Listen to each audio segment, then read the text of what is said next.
One of the things that I've been struck by is that younger people want to be in the office, and those who are more senior seem to be enjoying hybrid work. What do you all make of that? Is it because the more senior employees have better places to work? Is it friendship? Is it mentoring? What's going on?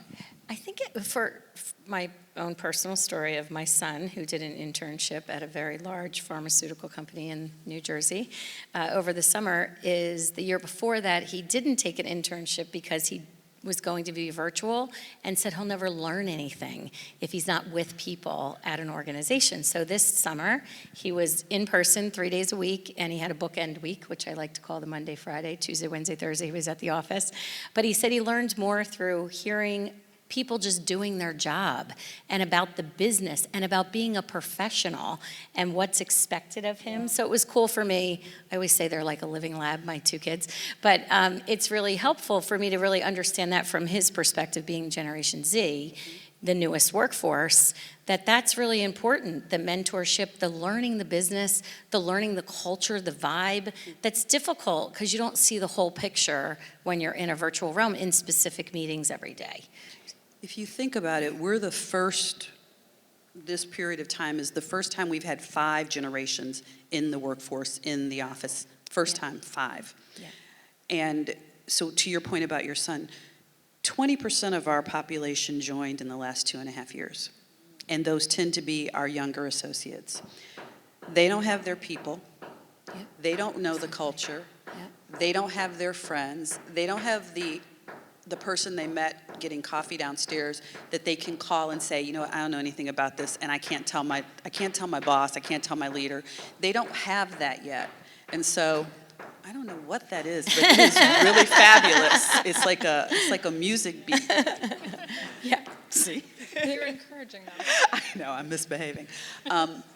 But I think they have a desire because what work really means to them is undefined at this point in time. For us, and because I can put myself, I'm a boomer, I've spent X number of years working. I know what the drill is. I know what I have to do to if I want to get ahead. I know what I have to do to get development. They don't understand that yet. And getting back in, secondary to what you talked about, which is just being in the space and learning through osmosis. Yep. But really getting that development, that mentorship, that leadership, that guidance when you're starting out in your career is important. Yeah, I mean, I think the soft skills, right, the things that you learn, the unwritten rules, I think those are really important. But I think there's a social aspect of it, too, that seems really important.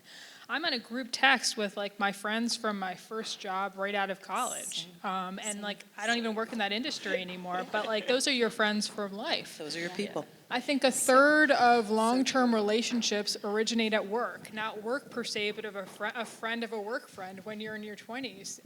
And I think furthermore, like, those folks, especially, you know, folks in their 20s, the Generation Z, they missed a lot over the last 2.5 years. Yeah. They missed graduations, they missed, you know, all these milestone events. So I feel like they, more than ever, my senses, are ready to get back in the thick of things.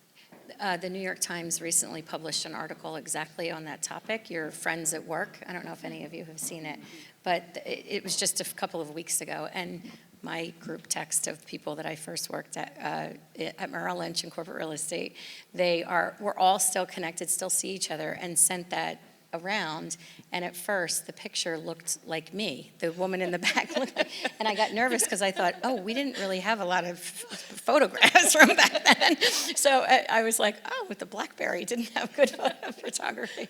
But it said exactly that. You know, your professional network is social at first, but it also builds over time. And I still am very connected to all of them, and they've all dispersed across many aspects and throughout the years have really connected and come back to me to use my skills in the companies that I'm working with. So those networks are so important. They're professional, but they're also social in many aspects.